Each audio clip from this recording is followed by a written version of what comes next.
Right, hello everybody. I just thought I'd pop back on here, do another sporadic recording. And this time my guest is Mr. Dave McGuiness.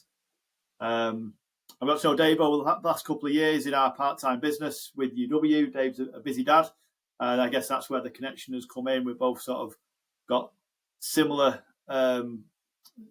interests, similar goals, doing the best for our families, and over the last couple of years, speak to Dave a lot and see him working really super hard. And I put a post on my Facebook the other day that David cracked his 100th customer, the 100th family that he'd saved money for using his business. And he is busy on a part-time basis building up his business with UW on top of an already very busy life. So we just thought we'd have a few minutes with you, Dave, if that's all right, mate. We found out a bit about you and your background and all that kind of stuff. And this is more for connecting with the dad thing than it is about necessarily advertising what we do.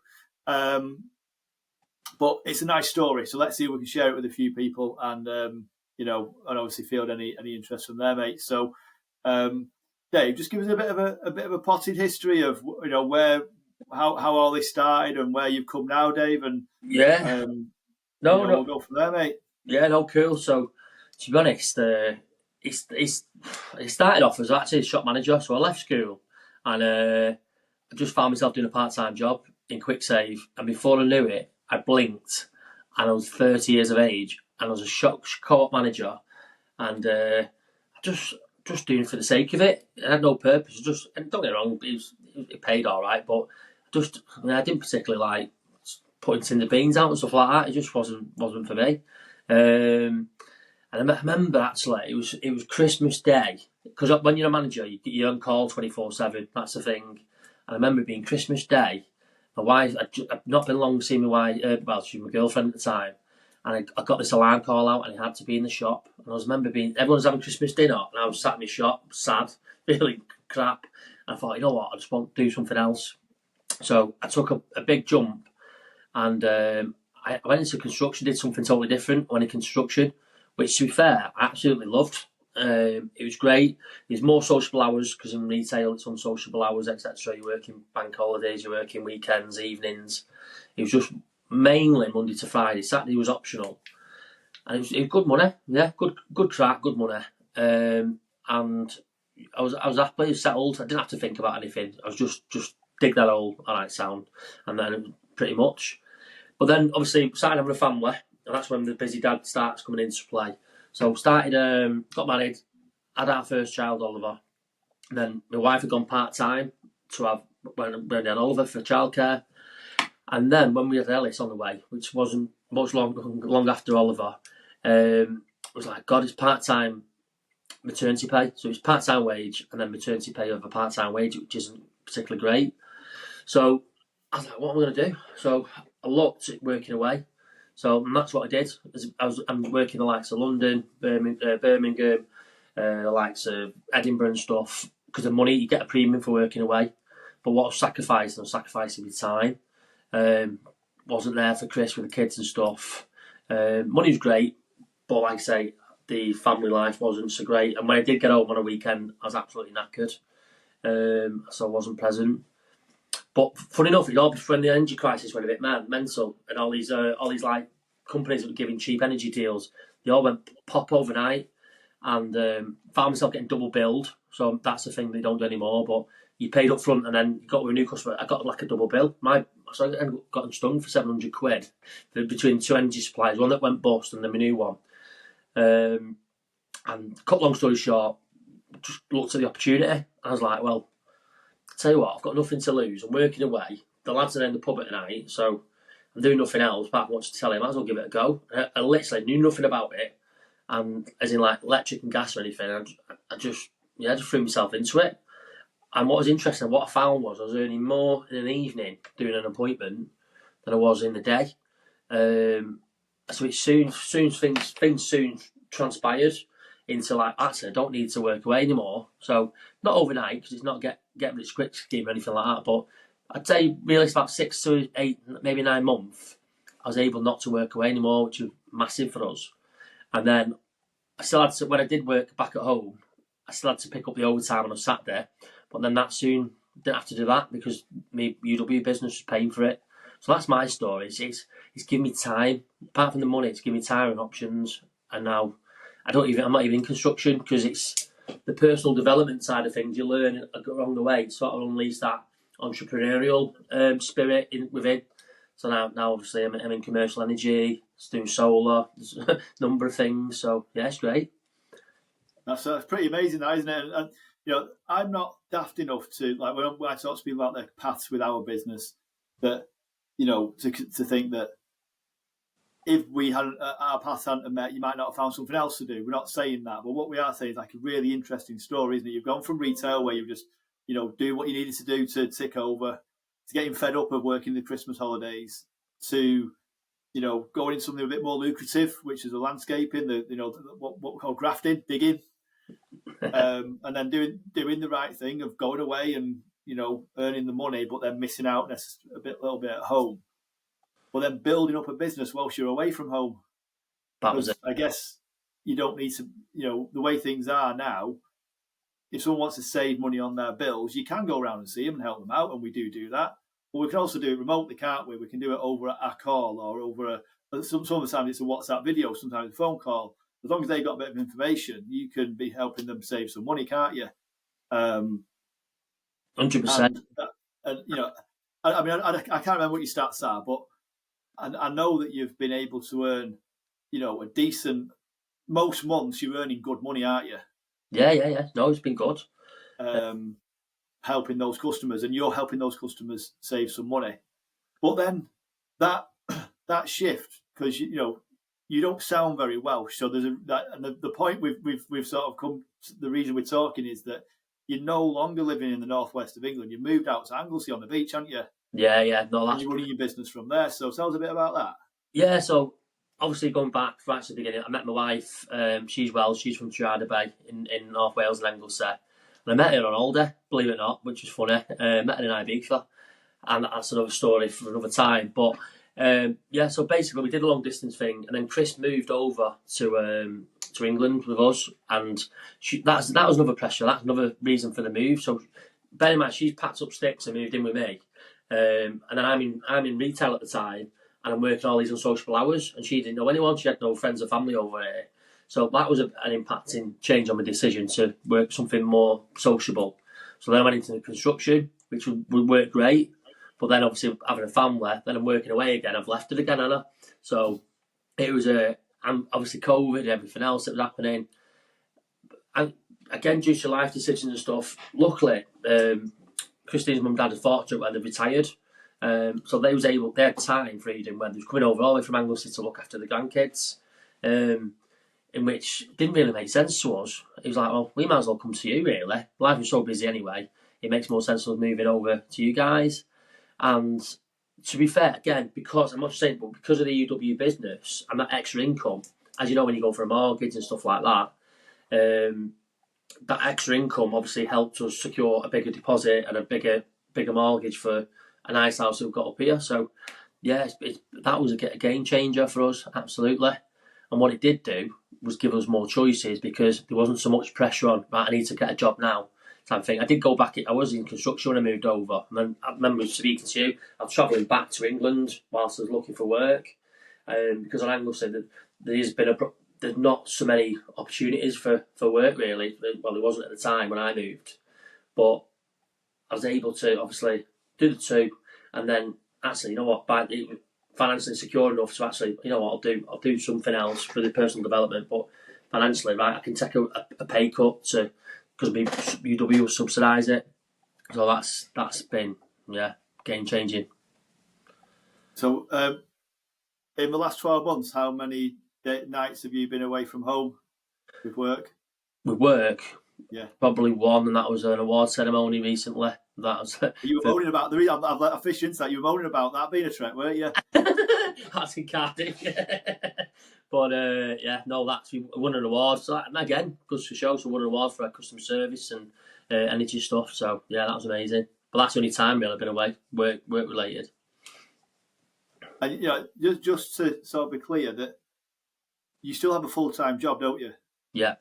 You're helping the businesses and the commercial people in Anglesey and Wales with their commercial costings, I guess. Your UW business is separate. It's not like you're bringing it all together. You work for our company in that field. Yeah. And I think you're involved in some pretty big projects, aren't you? Like proper renewable stuff and, interesting things about where this is going in the future.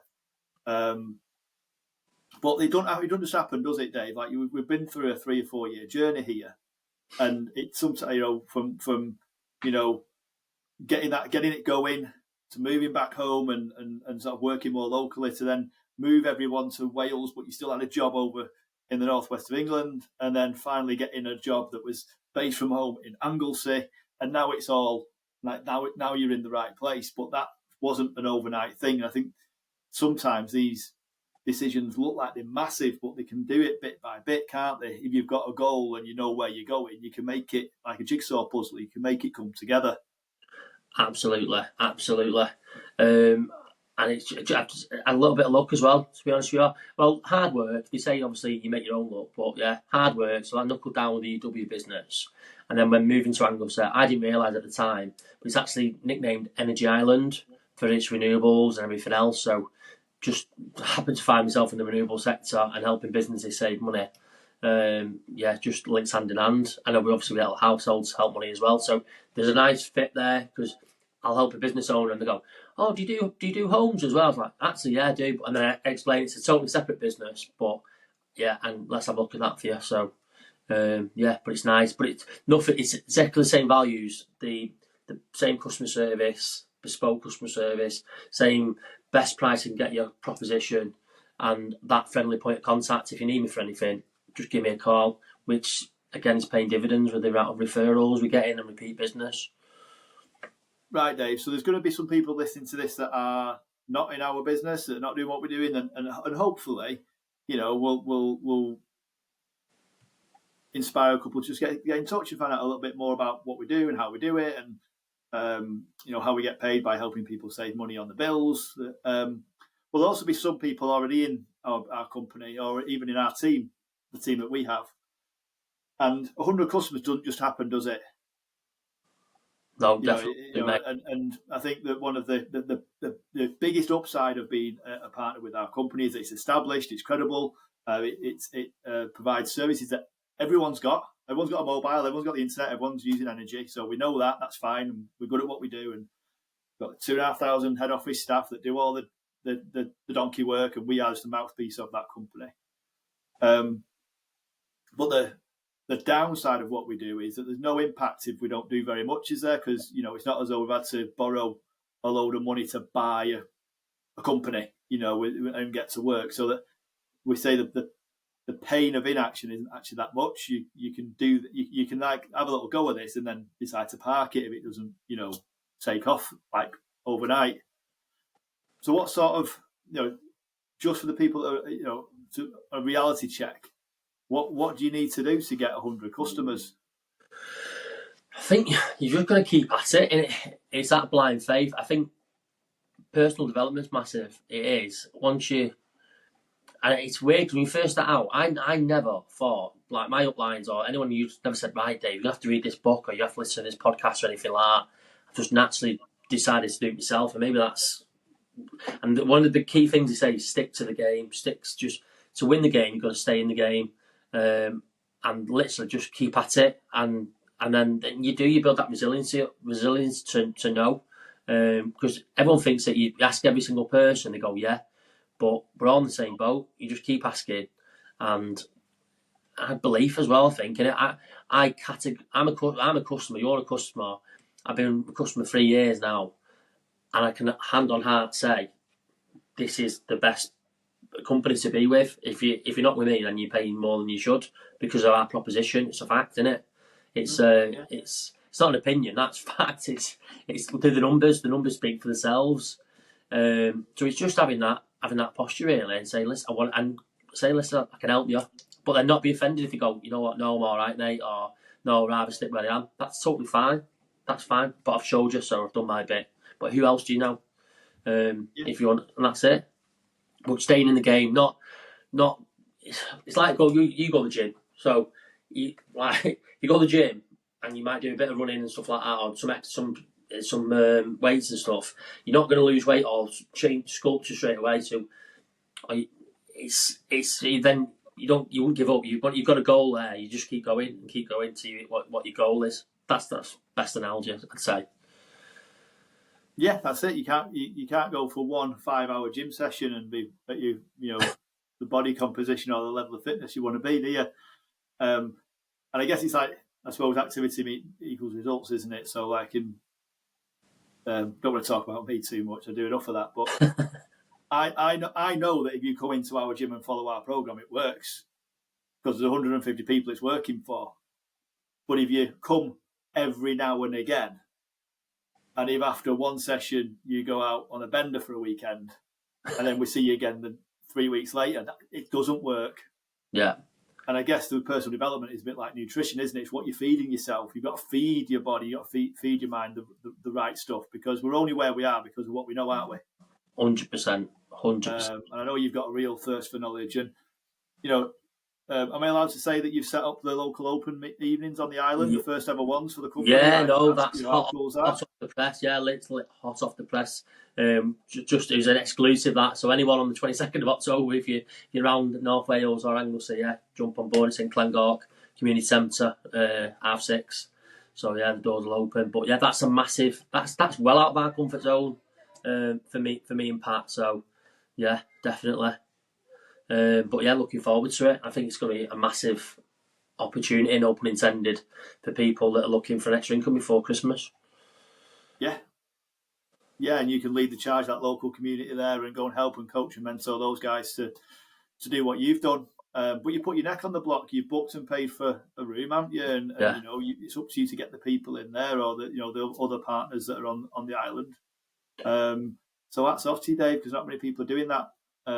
It's impressive, and it shows a lot, and it obviously shows that continued personal development. So what's the next step for you now, mate? What's the next challenge? So I've got a couple. So I'm not too far away from STL, so that'd be nice. Right. Well, it's not will be nice. That's the short-term goals to get that. What else is there? Yeah, the holiday. I'm still going for the holiday. So that luxury cruise to Mediterranean for the kids and stuff. Probably about 80 points now. So 40 points to get to that, and one more QD. So again, 3 months left, still really achievable. That'd be a feather in the cap. Still some more to the Christmas incentive. This is what blows my mind about this business, though. These are incentives that we don't talk about to people, that are bolt-ons, are extras that are provided.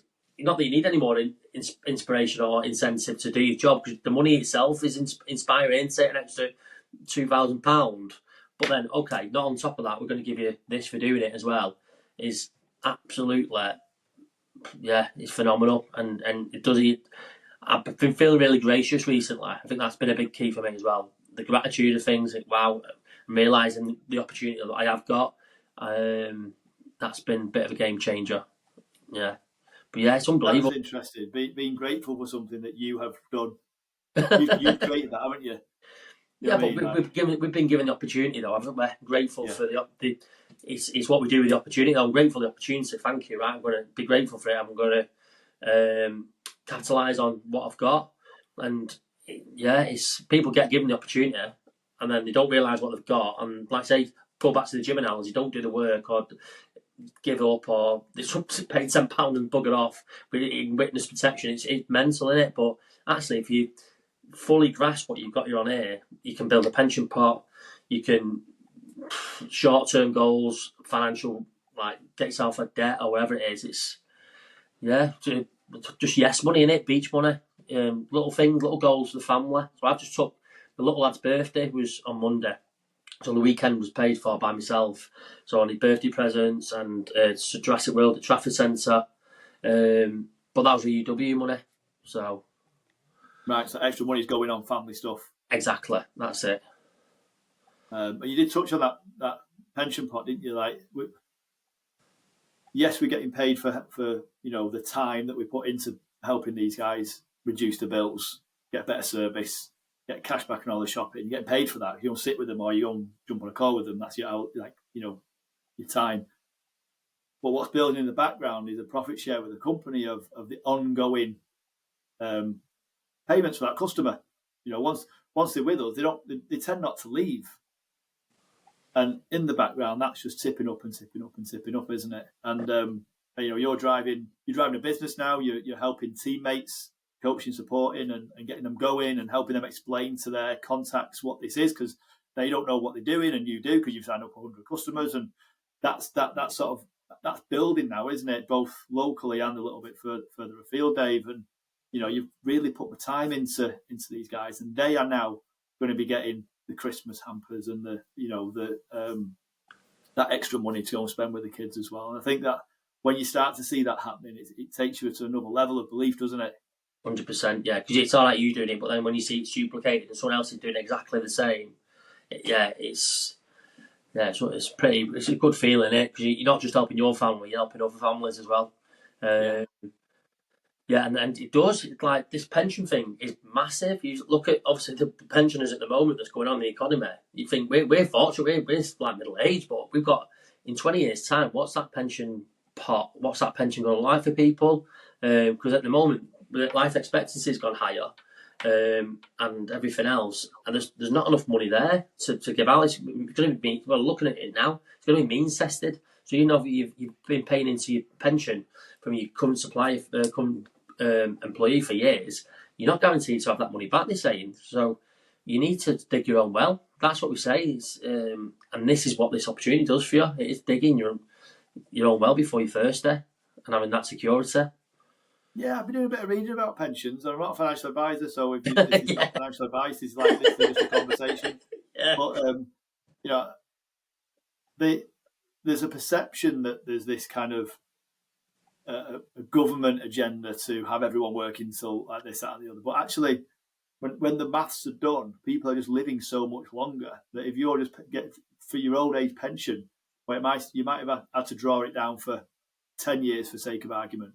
You're now drawing it down for 20 years and you're paying the same amount, and there's just not enough to go around, which is why they're looking at extending how long you work for, because there's only so much of a window they can afford to pay you on for that, for being inactive. Now, you can be very belligerent with that and say, well, I've worked really hard, I deserve this. And yes, you do. But also, that window used to be small and now it's bigger, hopefully, for an active life and that aging population and all the stuff that goes with that. So if you've built up your own, either a pension pot or a passive income, the thing is with generally things that pay out for you, in my book, you've got to have money to get it in. You've got to pay into a pension. You've got to buy property. You've got to be smart with your investments, or you're doing a bit of elbow grease. You're putting time in, aren't you? You're working in that to create that ongoing legacy income, which is probably just boxing clever with it. Because when you are sort of age, look at the maths of what you need to go and earn and get paid a decent private pension, and you sometimes you've got to pay your salary to save. You've got to save another salary. Exactly. I think it was another UW partner that said she wants you in the police for years, and in 5 years she's earned more in UW as a passive income than she did in a whole police career, which blew my mind. That when I see that. So the passive income was outweighing her police pension. Yeah. So for 20 years in the police, 5 years doing our and it's not all a bed of roses, is it? But we're not out digging roads in the rain. Yeah. We're not chasing baddies around the streets. We're working the nooks and crannies. Got to get a bit brave. Got to develop ourselves and get people to understand what we do. But is that better than a lot of the alternatives out there? We believe it is. Otherwise, we won't be doing it, would we, Dave? But so 100 customers, mate. I forgot to tell you that on promotions in the team, you get to go out to a restaurant in Rochdale with us. Oh, nice one. You have to come over. Brilliant. I'll do that then. That's a defo date, that, mate. You'll be here in an hour. Yeah. All too late, you've missed it. Right, Dave, give us your top tip for the day. Top tip for the day is keep hold of the ropes. You just got to keep going. Yeah, I think that's the key. You've just got to keep going and just keep asking people. Yeah, just keep talking. That's for me. And Yeah, that's it. and give it a good go as well. Give it a good go. Yeah, don't and just give it a good go. Absolutely. And I'll be honest with you, there's times when you think, oh, is this going to work, or is it worth it? But then, honestly, it really, really is. So you've just got to keep persevering it. Honestly, 100%. Happy days, mate. Right, I'm going to go on the school run, get the little fellas back home. Nice one. All right, pal. Awesome to catch up with you. Also, family, bud. You will do, yeah. They'll be due now. The nan's going to pick them up now, so they'll be here any minute. Surprised I haven't run up the stairs. So, nice one. All right. Dave. Catch you later, Thanks. mate. See you in a bit. Try now.